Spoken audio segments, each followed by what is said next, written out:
Hi guys. Happy end of the week. Happy Friday. I hope everyone's having a great day today. And if you're in Rhode Island, I hope you're really enjoying this gorgeous, gorgeous weather. If you're elsewhere, I hope you're also having really awesome weather. If you're joining me now, please say hello. Hi, G Boxall. Thanks so much for stopping in. So, topic I want to talk with everyone about today is this thing that I'm calling non-negotiables. And basically, we're going to be talking about why you need to identify the non-negotiables in your life, and specifically what that has to do with you being able to reach whatever goals that you have set for yourself, whether they're like life goals, whether they're goals at work, or whether they're goals that are having to do more like specifically with your health, which is obviously something that I talk about on here all the time. So we're going to be talking a little bit about that today. And before I go any further, just want to introduce myself real quick. So my name's Jen Costanza. I'm an integrative nutrition health coach, and I work with women who are struggling with chronic stress and all the kind of health issues that chronic stress can create in your life, which, the top of that list is usually for most women, like super exhausted, maybe gaining weight, although for some women it might actually be losing weight that you didn't intend to lose, and some other kinds of symptoms like headaches, digestive problems, that sort of thing. So the thing we're going to be talking about, non-negotiables, I want to tell you guys a little story, something that actually just happened to me today, that has to do with one of my non-negotiables, which is surfing. So if you know me all in real life, or even if you just know me over, in the online world, you might know that surfing is one of my hobbies, let's say, and it's really an important part of my life. And it kind of is one of those things that, in all honesty, I kind of like try to organize my other activities around. And so we were having waves today, and this morning I went out with my boyfriend, who's a way better surfer than I am. And we went out at the break that he likes to go at, which is kind of a more difficult surf break. And one thing that I've been working towards since I started surfing, which was maybe 6 years ago, whenever I moved back down to my hometown, and I was kind of like totally revamping my life, I started surfing because we live near the ocean. And I realized that this is something that really helps me, both physically, but also maybe even more importantly, I would say definitely more importantly, mentally, it helps me kind of like clear my mind when I'm out in the water. Maybe you have something that you do that kind of in your life that helps you kind of get that peace of mind and just kind of gives you that excitement in your life, something that you're working towards. So anyways, surfing is one of those things I've been working over the years towards, I just had this idea in my mind once I realized that I could actually do this surfing thing, that I could actually paddle and stand up on a wave, on a surfboard. I've always, I wanted to ride a shortboard, which is kind of like when you're learning, you start out on a really long board. It's actually about 9 feet long, maybe longer for some people. And, over time, if you desire, you can kind of work towards surfing on a shortboard, which tends to be a lot more difficult. It takes a lot more, strength and a whole bunch of other kind of skills that you can develop over time. And so I finally got to the point recently where I could legit surf a shortboard. I could kind of hold my own out there in the water. Hey, True Maine, thanks so much for joining. And so today, we had kind of some, maybe the waves were like shoulder high. That's somewhere around like 3 to 4 or 5 feet high. And it was shortboardable. So we went out on a shortboard, and I had the most amazing time. And another thing that I've been working towards, or just kind of had this dream of in the back of my mind for so long, is that one day I wanted to get barreled, which If you don't surf, it's basically, you've probably seen it like on surf contests, somebody be kind of like inside like a hollow wave. So this isn't one of those waves normally, but I did get a little, what we would call like a mini barrel, like a head dip. I didn't even know what was happening after I came out of the wave. A kid that was in the water was like, look, this just happened to you. Anyways, I'm kind of still reeling from what happened today because it was just so amazing. And it's like all this work I've been putting in, like exercising and, just practicing surfing, getting out in the water for so long. I feel like it's like really, paying off in terms of, my mental health, my happiness, like helping me meet people when I moved home and I didn't know anyone, but also like finally kind of like getting to kind of accomplish this mini goal. And, I feel like I have so much more to do, but it's kind of like a high. Box out. So I live in Rhode Island. I surf in Southern Rhode Island. Thank you so much. So anyways, I feel like, I don't know, so I've been pondering, this idea of non-negotiables and, my own experience and what kind of like I've been going through, in a lot of different ways in my life. But, today with surfing, and also something that came up with a couple of my coaching clients this past week was also this idea of non-negotiables.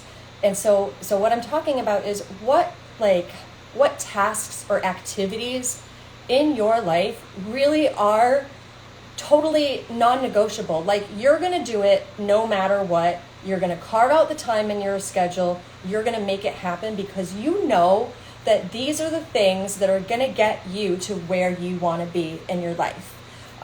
Whatever that is, if you are, for me, like with surfing, I knew that I wanted to get to this point where I could ride a shortboard. I knew that I wanted to get to this point where I could, legitimately, like where I could hold my own out in the water in bigger waves, where I was kind of working towards, having the athletic ability to be able to actually paddle that shortboard, to be able to, duck dive underneath the waves and to actually be able to take off on a wave and possibly get barreled. And kind of like, for me, one of the things that I've been kind of trying to overcome is a lot of fear. I've actually had 2 accidents. If you've been following me for a while, you might know that I had a serious concussion a number of years ago, actually kind of when I first started surfing, that really set me back, not just physically, but also mentally, and being scared of kind of putting myself out there. And so, but I had this idea that I wanted to be able to surf. It was the thing that gave me joy. And I wanted to be able to, get barreled one day. And I just had to, say, what do I need to do in order to get to that point? And what I needed to do was to keep getting out there, to keep pushing myself to do the things that I was scared to do, to paddle for that wave that was, a little bit bigger or outside of my comfort zone, that was kind of like giving me that kind of scared feeling in my, like in my chest, and just go for it.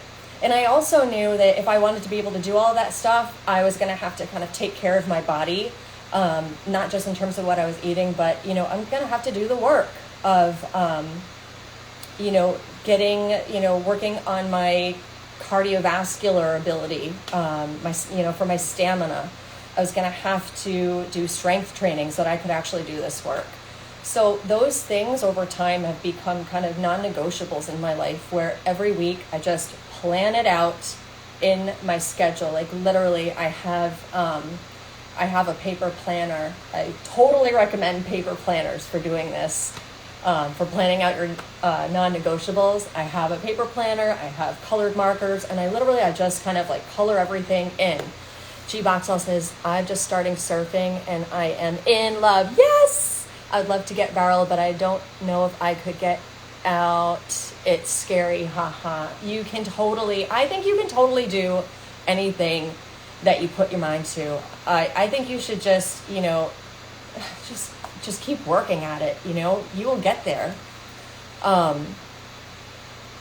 Anyways, so So for me, yeah, planning out those non-negotiables in my calendar, like I sit down on Sundays, I take out my planner, and with my pens, I look on my calendar of like what kind of Zoom meetings and appointments I have that week. I plug all that in, and then I figure out where am I going to fit in. I look at the surf forecast. I figure out where is surfing going to have to happen. And I figure out where am I going to fit in exercise. What is going to be the things that I'm going to do each day. And I write it in. And those for me are non-negotiable appointments. Now, obviously, sometimes things come up, right? Like maybe you have other things that are important in your life that you need to do, like spend time with family, spend time with friends, somebody who's visiting or whatever. And you need to kind of switch things around. Hello, Apri Steves. Thanks so much for joining. It's great to see you. So I plan everything out so that I know that these are the things that are really important to me, and I'm going to get them done no matter what.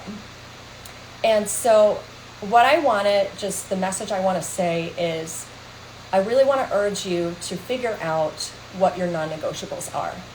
So, I was talking with one of my clients this week was like struggling with their schedule. Like, how do I schedule in all these things? She'd already figured out that she wanted to be moving her body every day. She wanted to be meditating every day, something that she'd been doing, but maybe not like on a daily basis, which is what she really wanted to work towards. She knew that she wanted to be eating right, and that in order to do that, to eat the healthy way that she wanted to eat, that she was going to have to plan out a bunch of tasks, like figure out what she was going to eat for the week, probably a few days in advance, that she was going to have to go grocery shopping, that she was going to have to plug in time in her schedule for when she was actually going to cook or do some other kind of prep. All these little things, when it comes to taking care of yourself, being able to, reach those bigger goals that you have in your life, they need to become non-negotiable. And whatever your goal is, or goals, maybe you have a couple kind of like big goals when you're thinking about like, what is the vision of my life? What do I want to accomplish? What is, most important to me? You have your own goals. They're different than mine. And you'll have your own non-negotiables, and it doesn't have to, we've been talking kind of about self-care here. I posted about this on my Facebook page the other day, and my cousin responded, and she said that, listed some of her non-negotiables. It was like, she's been, scheduling in a therapeutic massage, like monthly or something, and, going to an acupuncturist or something else. Maybe it was like going to like hot yoga or something. And those were her non-negotiables. She was calling it was a really cool term. I liked it. Regular maintenance, kind of like if you had a car, you would take it for maintenance, right? You would take it to get its, you take it to get its oil change. You're taking it to get its, maybe you're getting it cleaned out. You're taking it to get inspected, whatever. You've got regular maintenance.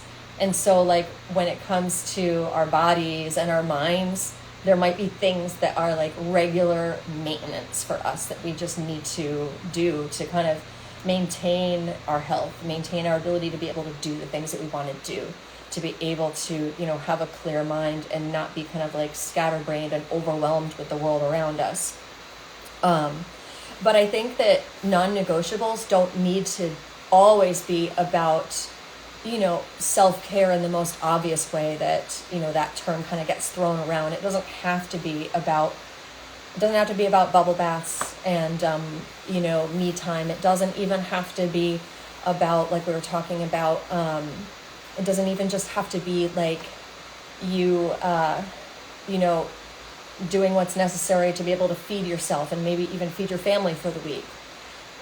Other non-negotiables might be, if you are a parent, if you're a mom and you really want to be able to spend quality time with your children, maybe that's a non-negotiable, right? If you are really serious about your career, and I totally get that. I am the same way. And when I was, I mean, I'm still a sociologist, but when I was teaching in university, and especially when I was a grad student, a lot of kind of work type things became total non-negotiables for me. And I had to kind of let a lot of other stuff slide. So you have to decide for yourself, what are the non-negotiables? And it might sound kind of like a simple thing at first, but if you haven't sat down and like really had an honest, discussion with yourself about that, then you're leaving everything up to chance during the week. You're just kind of going with the flow, and that might work, for part of the time, but it can also leave you feeling really unfulfilled if you're not getting to do the things that, really feed your soul, that make you happy, that make you feel like strong and, and give you energy, physical and mental energy in your life. We're living in a modern society where we've got kind of stuff coming at us in all different directions, and we need to take a minute to plan, and we need to take a minute to be really brutally honest with ourselves about what matters and about how we're going to plan out our life so that we get to do the things that really, really matter. So I'm just going to wrap this up, and I'm going to say, if this, I would just say, one takeaway maybe to move forward is, if you haven't done this, kind of like sat down and figured out what are your non-negotiables, what is really important to you in your life, on a daily basis, on a weekly basis. And then I really recommend that you kind of like just jot it down. If you like journaling, journal about it, figure out what's important, what needs to get done, and see how you're spending your time right now, and how might you need to adjust your time so that you're spending your time on the things that matter most to you. So those are my thoughts for the day. Acray Steve says, thanks for the info. I'll have to have that talk with myself more frequently. Yeah, I think a lot of us, almost like, I wonder if it should be like a quarterly thing, like we're sitting down and kind of like having kind of like a reflection on, what's going on in my life? How am I spending my time? Am I cool with that? Is that what I want to be doing? Are there any kind of adjustments that I want to make? So those are my thoughts for today. And I also just want to reiterate, so as you know, I'm an integrative health coach and integrative nutrition health coach. I work with women who are dealing with chronic stress, and which I think actually is a lot of people dealing with chronic stress. Hello, I'm going to totally butcher this name, Aradgar. Thanks so much for saying hi and joining in. So yes, I'm an integrative nutrition health coach. I work with women who want to really learn to manage stress effectively, so it's not impacting your life, so you don't have so much overwhelm. Help you to feel really energized, live your life with a lot of energy, and lose whatever, if you're, gaining kind of stubborn weight, especially over this past couple of years, often due to kind of stress and the after effects of that, help you kind of figure that out. And I offer a free 30-minute discovery session. Basically, it's a time for us for you to kind of talk out, what are your goals in life? What specifically having to do with your health, really. What are your health goals? What challenges have you been coming up against that have kind of preventing you from reaching those goals? And we can talk about what it would look like to work together in a coaching relationship, and even how I could help you achieve those goals. And if that's something that you're interested in and having a free chat, just send me a direct message. If you're listening on Instagram, or if you're on Facebook, send me a private message, and we can get a conversation started. So thank you everybody who joined today. If you are watching on Facebook, I have no idea where to see comments on here. I haven't figured that out yet. So if you commented or you said hi and you didn't, I didn't respond, I'm super sorry, but send me a message. And have a great weekend. You too, GBoxL. Have a fantastic weekend. Thanks for stopping by, and I'll see you guys next week. Bye-bye.